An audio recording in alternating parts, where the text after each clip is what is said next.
Welcome to the Industry Insider, brought to you by Promo Corner.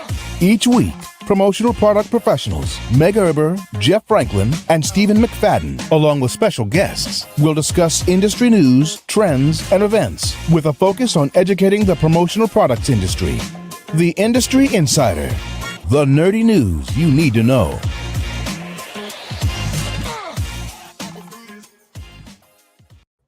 Welcome to another edition of the Industry Insider, your promotional products podcast, where you can get all the nerdy news you need to know about. My name is Jeff Franklin, National Accounts Manager with Headwear USA, and I'm joined today by two other lovely folks this week. This broadcast is brought to you by our good friends over at TechWeld. When you're thinking about promotional items and stellar customer service, made in the USA products and business solutions, you got to think TechWeld. TechWeld's an award-winning promotional product supplier, having received the Distributor Choice Award in the sunglass category and the SAGNY Supplier of the Year Award. Check them out at techweld.com and find the customer service you deserve and the products you need. Think TechWeld. They've got hand sanitizers. Due to the coronavirus variants, it's something that's still trending worldwide. The CDC still recommends sanitizing and washing your hands to help prevent the spread of the disease. And they've got many sanitizer SKUs that help combat the spread of the virus. Remember to think TechWeld for your promotional product needs. TechWeld's a leading supplier of promotional products with a huge inventory of made in the USA items available to help distributors grow their bottom line today. Visit TechWeld, that's TechWeld.com, and check out their drinkware, sanitizer kit options, and much, much more. And tell them the Industry Insider sent you. We've got a lot of hat wearers today. Normally, I'd be the one wearing the hat, but hey, Meg, how are you? I'm doing good. I was doing a fun little video with my coworker outside earlier, and I came inside. I was soaked to the bone. It was so hot outside and all the takes, but I got my workout in early today. But yeah, I'm doing great. How are you doing today, Jeff? Nice. I am flustered.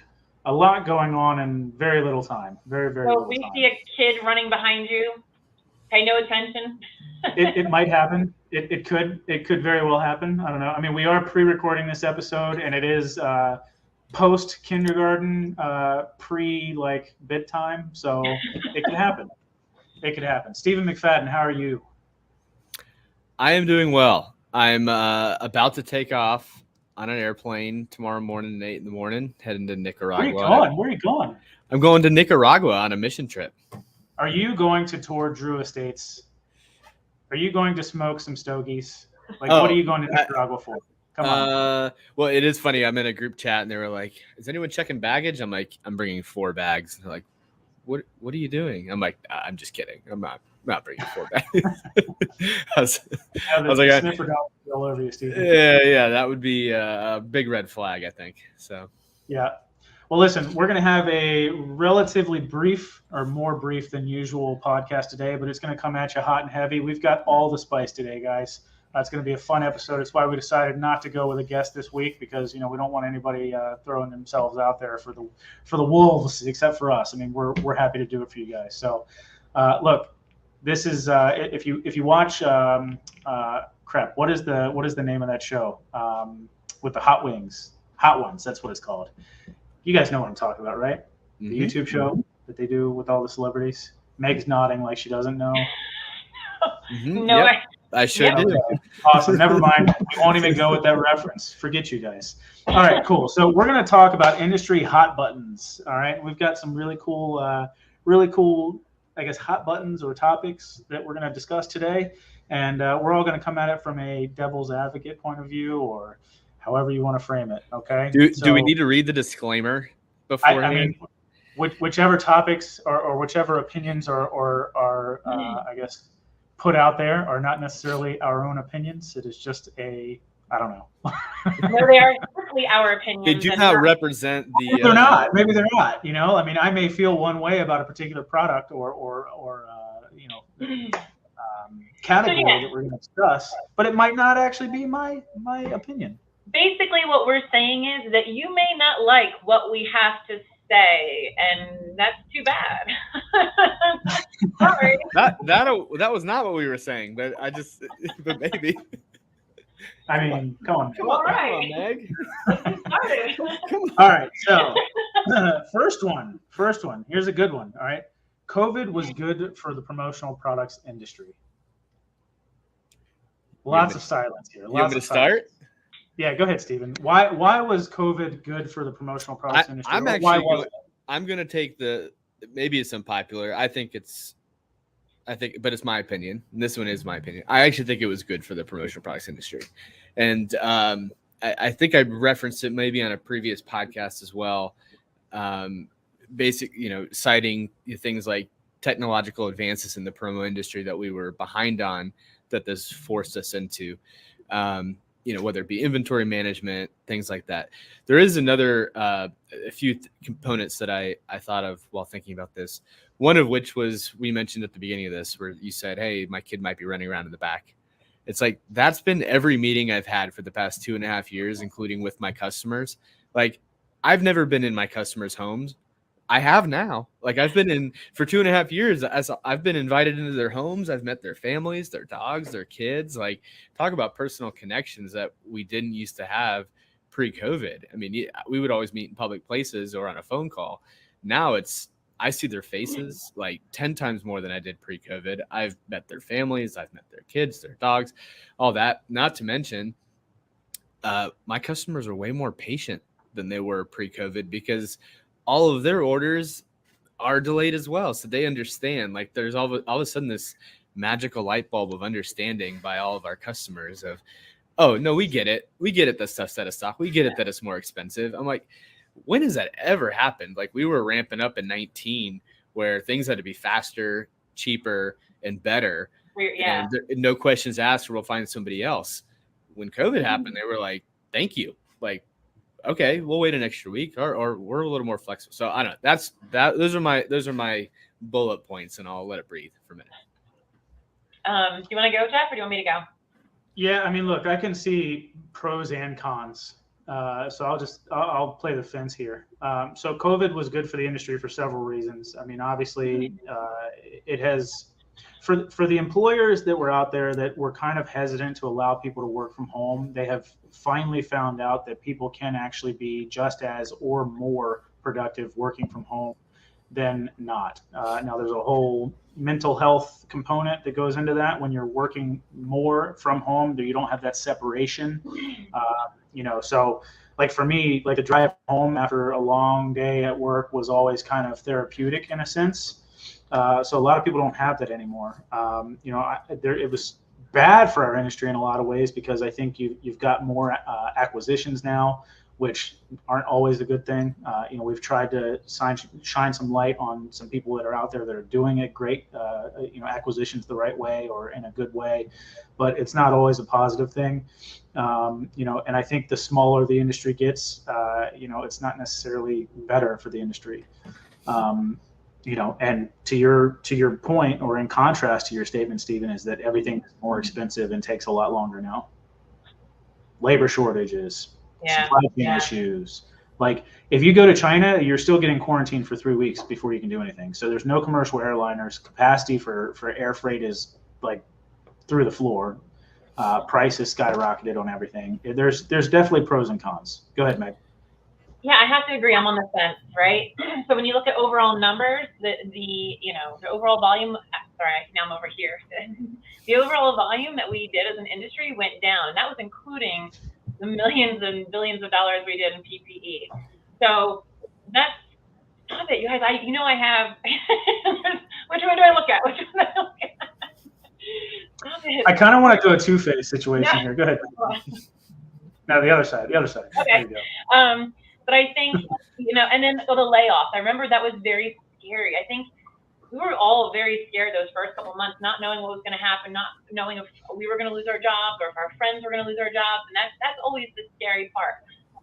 But what I loved about what COVID did to our industry was the creativity, the ingenious, the just everything that came out of it that was positive. All of the technology, all of the relationships that Stephen was saying, like, there are so many people, so many more people that I have touched in this industry because of COVID that I would have never have had the opportunity to, because this podcast went video versus audio. Being on the Promo Cares board, that would have never happened. One thing, all this is good. PPF that I've been able to get involved in, these live concert series. None of this, I think, would have even come about if we weren't pushed to do it. So we were kind of forced to really evolve and adapt to the new situations. And I think that as an industry, we did really, really well. And I think we're back on track and we're doing really well as an industry. I think you mentioned. Oh, go ahead, Jeff. Sorry. I was going to say one problem that I have with, the whole hybrid situation, though, is that because people aren't necessarily back in their office or they're telecommuting, multiple days out of the week, for a supplier sales rep, I've found that it's actually a lot harder now that we are back on the road. Like, it's harder to book meetings. And when you do book meetings, it's before, like, I used to be very flexible when I was on the road as far as my schedule. Like, people knew I was coming that day, but there wasn't like a set time. It was, very flux, and you can't really do that anymore. So it's actually made it a little bit more challenging and difficult from that aspect. I agree. Go ahead. I was going to say, this is a topic, and I'm glad that we represent different sides where I can see how certain things may be bad for a supplier or good for a supplier, and the opposite for the distributor. And the only other thing I'll mention, because I know we probably want to rapid fire these topics so we get more of them, but I know, because it's a good one, but market share, I think while we were in it, the market share of the industry was shifted to digital, just like we shifted a lot of our marketing to digital and things like that. But I think this is like a good news, bad news. I think this is going to be one of those things, especially as we saw this year, of how fast the industry is rebounding, that it's one of those things where you don't know how good it was until it was gone. Like, everyone went digital, no one had anything physical. And now that we're doing physical products again, people are like, oh, dang, like, this is what we were missing. Like, this is that piece that we really shouldn't have gotten rid of. We shouldn't have been one of everybody else who's investing digital. So I think it's going to eventually, maybe another year down the road, we're going to see the market share recaptured, if not gained. But we'll see. Time will tell. Yeah, I know. All right, topic number 2. Let's do it. All right. Sustainability isn't sustainable. Is it? I don't know. So, Stephen, you had mentioned the other day that a lot of the reasons why people sort of steered away from it was because of cost, right? Like, that was one of the. Yeah, I can outline my initial reaction to it. This is where I think the disclaimer should come in. I don't think new initiatives are bad, and I don't think that doing stuff for good is bad. I think that we have to look at the reality of things, though, in some cases of, yes, doing this and bringing on these new types of products to our industry is amazing. It's absolutely needed. It's 100% overdue. The reality is budgets don't necessarily move because of the types of products with certain customers. Some companies, they have initiatives built in where they will spend more to be able to advertise and or cooperate with their initiatives and to help in the way that they see fit. Just like it was with Made in America products. Great idea. The pricing never matched up with the idea, so much so that my customers were willing to pay the difference to move in that direction. Even though they were passionate about it, they weren't passionate about it enough. Right now, some customers were. And I think that's the same with sustainability. This year and end of last year, I've seen more and more push towards it. I mean, Meg, I think you've mentioned before how like Adidas, like 80% or 90% of their new products, all with water bottles, like, or recycled bottles, like things like that. Like, a lot of new product and development is great, and the price seems to be the same. So then that's a win-win. And it kind of compares to like the American made, it's the same scenario. Like with American made, people would love an American made product. The problem is they see the price tag that's 3 times as much as the one from China or wherever. They're like, oh, okay, yeah, I'll stick with the import. Yeah. Sustainability, certainly if the items aren't, cost effective or efficient, then it's going to prohibit. But I think prices have come down a ton on sustainable items. My one issue that I have with sustainability or sustainable products is the fact that I think a lot of people are just jumping a bit on a bandwagon and maybe even greenwashing to some extent, where you're not really doing it for the right reasons. And let's face it, the paper straw is not saving the freaking sea turtles. Okay, go ahead, Meg. I'll let you go off on that one. You hit my trigger. Oh, that's my trigger too. I cannot stand a freaking paper straw. I can't either. I literally can't either. Man, so yeah, you guys hit a lot of the points, right?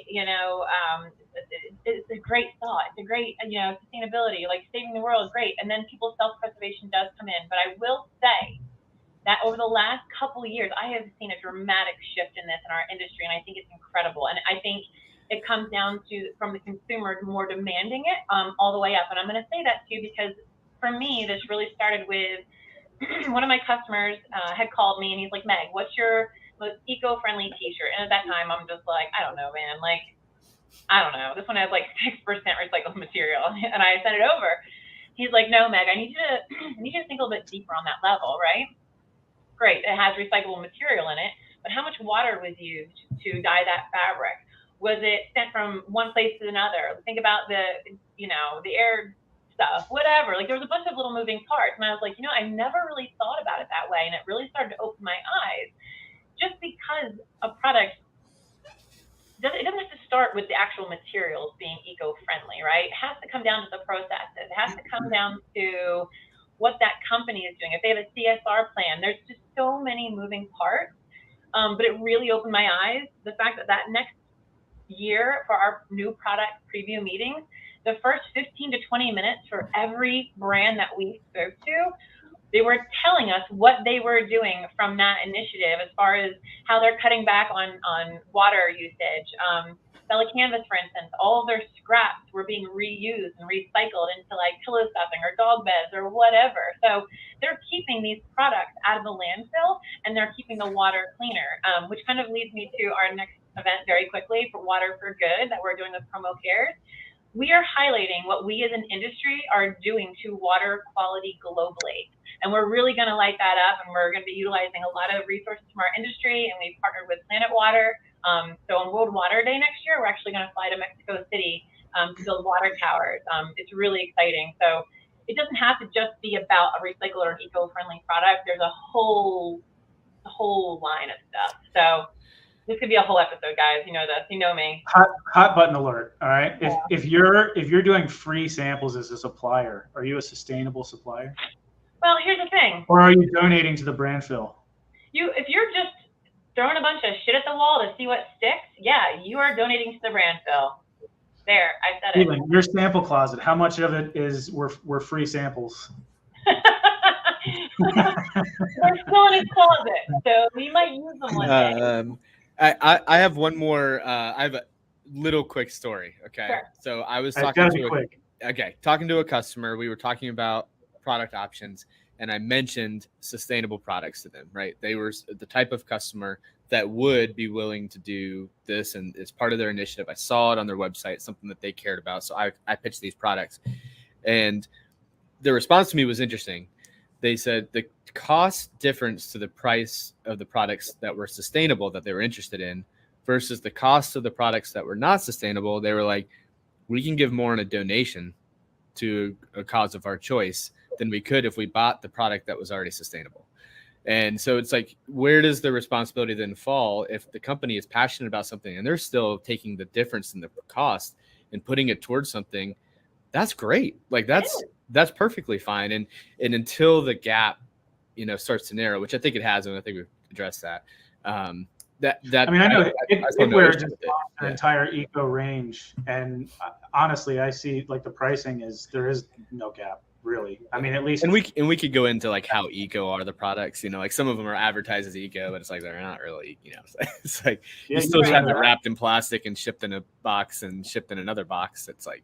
Well, Stephen, at that, I would say to your customer, we recycle our boxes. We're cheap. Yeah. That's what you need to talk about to that customer, Stephen. It's like it's not just about this product. Maybe it's the wrong product. Maybe it's like this is a while ago. Yeah, no, I got you. Yeah. So I would love for you to reach out to me next time you have a project like that. I would love to help you. Well, it was like when the straws first came out. There was a group that was talking about how, yeah, this is great, except they were all shipped in individually wrapped plastic, and it's like, what's the point? Yeah. All right. What's the next topic? Overseas labor is a good solution for local labor issues. All right. I started the last two, so one of you starts, and then I'll. All right. I'll try So, never mind. I don't want to start. Go ahead, Jeff. I can start, but Jeff, go ahead. I don't know. I think people just need to go back to work. Sorry, I said it. I mean, I honestly, like, what do these people do? Like, honestly, I mean, I don't know. Like, if nobody's working, I don't know. That's a whole nother. Yeah, Go ahead, I Stephen. agree. All right. I'll take a side. I got it. All right. So Okay. overseas, right? Okay. So let's start. I'm going to start with a company that I know. Let's start with Michael Reesbaum's company, because I know he's going to be on a future podcast, and we're going to talk about staffing. So let's just talk about it right here. We're Delegate probably CX, right? Yeah, Delegate. Yeah, sorry, Yep. I might say wrong. Delegate. Yeah. CX, Okay. Yep. We're in this era. It's called the Great Resignation. Now I think it's like it's now we're trying to get people to go back to work, not necessarily quitting. People realize their value, and they weren't going to maybe be in a toxic work environment. So now they're at a point where it's hard to get people to come back to work for specific things that really aren't that fun and sexy, like customer service. Like, you guys know, after what we just went through, customer service was a really tough job to be in. So if you can push that somewhere overseas, and you can maybe work with a company like Michael's, and they're very good employees, and they have a whole training program, and I don't know their whole process, but I really think what they've set up and how they've worked it out is very unique. So that being a specific instance, yes, but in my past, my experience has not been good there. All right, so I will fly through this as quick as I can. Morally, I feel conflicted with this one, because when we started as a company, we had a decoration, and part of decoration was a value add to our company. It wasn't really a profit center. We were like, this is great. We can provide more jobs, right?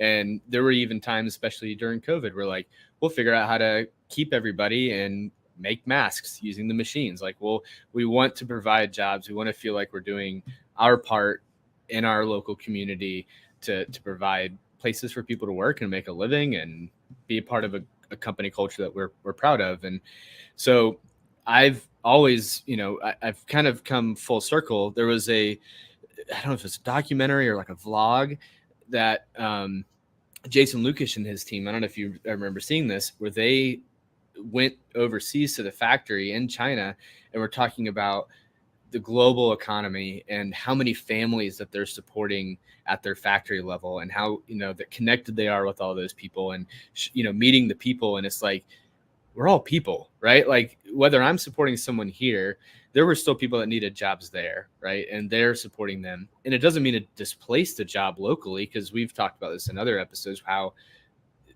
we are better at certain things in other countries, and other countries are better than us at certain things.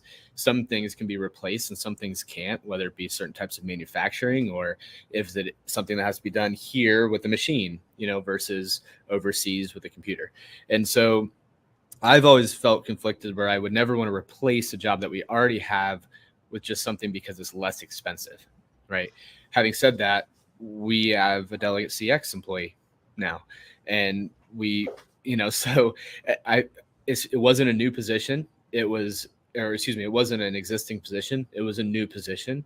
And my first question I talked to them about, and we'll let them talk about it at a future podcast, but was like, yes, it's less expensive to me. What does that equate to locally for them? Because dollar to different currencies could be valued differently. And, a dollar here could be worth $100 there. I want to make sure it's still fair wherever they're at. Like, it still needs to be good. So we had a lot of questions and dynamics, and I can get behind it. Like, I can get behind it. So I'll stop and let that breathe. But that's kind of where I went with the whole. That was good. Overseas. Get through it. Yeah, I mean, I just think there's certain positions that really can't be replaced with overseas labor. Agreed. Oh, 100%. Agree. All right. Anything else to add on that one? No, I think that's it. I think it was really good to have different perspectives. We haven't done this in a while, and it was really nice. We got one more. Do you want to do the last one? It's gonna be spicy. It's gonna be a speed round, though. Okay. It's All right, easy I don't to remember sell. what. It's easier to sell as a supplier than a distributor. Back. For sure. You said yes, it is, Meg? No. Sell as a supplier? Yeah. Yeah. Okay, so you and Jeff disagree. Oh, you disagree? Oh, it's way easier to sell as a distributor than it is a supplier. You have a set number. Hold on. Unless you're selling direct, you have a set number of clientele as a supplier. You can only sell to a distributor. And you're not really selling to that distributor. You're selling to the end user through the distributor, if that makes sense. You're not talking to the person that's actually purchasing the product. Secondly. Thirdly, you guys also have access. Hey, Meg, why don't you just tone it down there, right? You guys have options to sell every solution on the planet. As a single source supplier, you've got one solution to offer.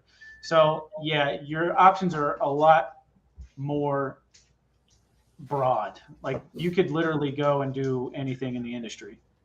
All right. Have you had to deal with an end user lately? No, I'm dealing with hundreds of distributors. See, hundreds. Do you need any more than that? That's the thing. I feel like there is enough business in this industry for everyone. I feel like being a supplier, you're right. I have a set amount of distributors that I can work with. Matter of fact, I'm in my own territory because I can't handle much more than I already have on my plate. With that being said, they already know who SMS is. They know who I am. It's all about building that relationship. And I don't have to, I don't know. I don't know. I've been on both sides of it. I feel like being a distributor, you really maybe it could be my job too. I don't know. I work hard either way. I don't know. I just think it's easier. You're gonna work hard either way. Yeah. Neither one of them is easy. You're still selling. You're still dealing with the same stuff. It's different. You know what I mean? Yeah. But I feel like as far as to get you to a certain number or a set number of clients or whatever it might be, I feel like it's easy to approach that number as a distributor with unlimited number of end users out there versus the 10,000 or 27,000 distributors, whatever there is. You know what I mean? So here's my perspective as the other side, and I'm actually really happy both of you disagree. That was cool. My perspective of the supplier side, the larger your brand and the bigger your presence in the industry already, the easier and the more unique your product options are, the easier it would be for you as a supplier, because you would then have less competition in certain areas, or you'd have more visibility to someone like me who's already looking for that item. The assumption that I think that I could be wrong about, if you're talking to a distributor and we're talking about a project, we are going to buy something, right? Like we're talking to the supplier because we are interested in a product you already have. Whereas if I'm talking to a customer, they may not be interested at all. They may already be ordering from somebody else, right? So there it is. We're in the house. We're in the family. COVID.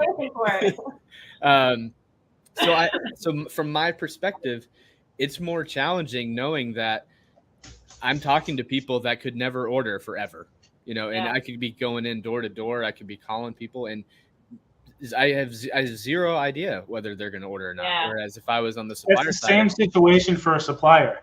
See, the problem is that end user is buying product. They just might not be buying it from you, Stephen. Just like if you are dealing with headwear, we may be going through the process, but you might never place that order. It's the same exact scenario. Do you think it'd be easier if you had a different supplier? Items. What's that? Do you think that my original argument of a better, bigger supplier would make it easier for you as a sales rep? Yes, I agree with you 1,000%. Yeah. So, I mean, I think there are different challenge levels. There's different hardness scales. Okay. Here's a hot button statement for you right there. Okay. That's because so many people are lazy, or they don't have the time to actually source appropriately. So they'll buy their hats from Sanmar, or they'll buy their hats from Alpha, or they'll buy their hats from S&S. Yeah, those guys. They're just it's lazy, it's easy, it's convenient. Like, I get it, but there are so many better options out there if done and sourced correctly. So I agree with your point. That one 100%. Yes. And I think too, if there's an item that only one person carries, right, you kind of have that cornered, assuming someone's interested in it to begin with. Well, that was. Yeah. So like the wine bottle company, for instance, like what is it, triple A wine or something like that? I think it is. Like there's only. You talking about A plus wine? Yeah, A plus wine. Yeah. There may be competition, but I mean, if there are, I don't know about them. So are they the only ones doing, decorated wine bottles? I mean, maybe. And if they are, then hey, they've got that corner of the market. They've got it cornered. Yeah. But how much demand for that is there? I mean, more than enough to be sufficient. I mean, if you're only one supplier and you have every distributor, I would think it'd be pretty high. You need a much smaller percentage to make it work, I guess. In that case, correct. And there's people that have created services and programs that are unique, right? And so that's beneficial. But anywho, that was good. I like that one. Yep, I can't wait to see. Be a supplier, no matter what you say. I wouldn't. I mean, God forbid. I love my job. I love SNS. I love what I get to do, and I just would not want to be on the other shoes. Whatever. Anyway. All right, so do we want to go with the whole cancel culture thing? Like, do we want to have people post in the comments who's getting canceled out of the three of us? I know. Post in the comments below. Who's getting canceled? All right. Well, look, I had fun. I think it's definitely a lot of fun to sort of discuss these things in the industry, and this was a really cool topic. Obviously, business is great. Things are awesome. Distributors and suppliers, both alike, are kick ass. And look, we're in it together. It's a partnership. So, anyhow, really fun today, guys. Appreciate you. This broadcast was brought to you by our good friends over at TechWeld. Look, they've got a lot of awesome kit options. They've got this whole thing, like the Come Kit Around With Us initiative to push kits. They've got 8 different stock packaging ideas for their kits. They've got an EVA bag, a PVC tent pouch, PVC tube, an organza bag, the pillow pouch, the BTL 202, which is a 30-ounce tumbler, and they've got a retro lunchbox, which are awesome. Not many players in the industry are focusing too heavily on kits, which really allow them to hone in on the market with these products and expand upon their already vast kit line. So, look, you got to remember to think TechWeld for your promotional product needs. TechWeld is a leading supplier of promotional products with a huge inventory and made-in-the-USA items available to help distributors grow their bottom line today. Visit TechWeld, TEKWELD.com, and check out their drinkware, sanitizer, kit options, and much more. Tell them the Industry Insider sent you. And with that, guys, appreciate you. If one of us aren't back on the show, it's, we know why now. So, until next nice week, doing the podcast with you, Jeff.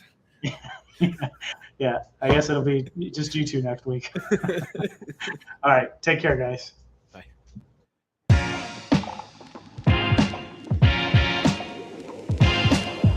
Thank you for listening to this week's episode of Promo Corner's Industry Insider. For more great content from industry thought leaders, including podcasts, blogs, and videos, visit promocorner.com.